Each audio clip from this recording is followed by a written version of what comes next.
There are the two masses 4 kg and 8 kg। एक तो मास है 4 किलो का, एक मास है 8 किलो का। Placed on a smooth surface and distance between them is 24 metre, ठीक है, and velocity is 0 at t equal to 0।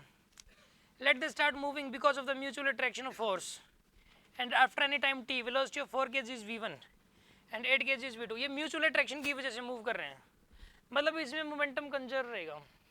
Mutual attraction का मतलब ये उसके ऊपर अट्रैक्टिव फोर्स लगाएगा और ये वाला इसके ऊपर अट्रैक्टिव फोर्स लगाएगा, ठीक है, ऐसे।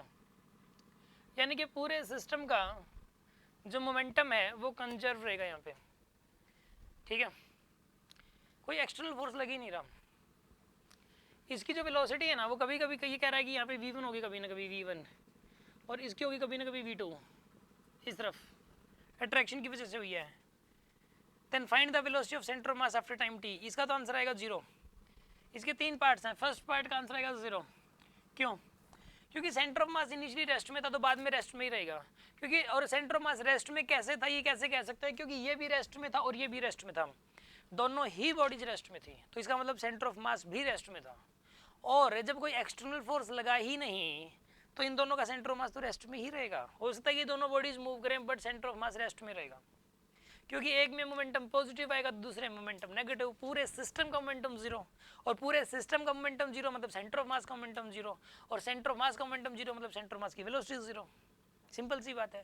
तो याद रखिए कि यहाँ पर अगर इनिशियली 2 या 2 से ज़्यादा बॉडीज रेस्ट में हो और कोई एक्सटर्नल फोर्स ना लग रहा हो तो उनका सेंटर ऑफ मास रेस्ट में ही रहेगा। इंडिविजुअल बॉडीज हो सकता है मूव करें but centre of mass rest में रहेगा and they will collide on the centre of mass. उनकी टक्कर भी सेंटर ऑफ मास पे होगी, टक्कर भी सेंटर ऑफ मास पे होगी।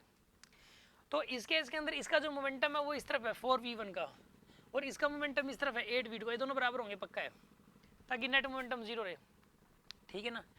तो यहाँ पे v1 is equal to v2। एक तो इसने ये पूछा था कि वेलोसिटीज में क्या रिलेशन होगा, तो सेकंड पार्ट का भी आंसर आ गया, v1 is equals to 2v2।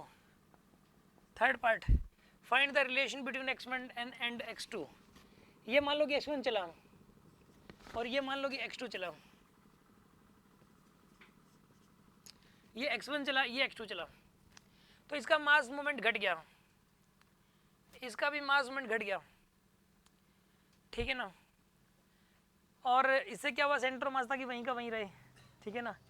इसका मास मोमेंट बताइए कितना हो गया, कितना घट गया, 4x1 कितना कम हो गया, इसका 4x1 इतना कम हो गया, 4x1।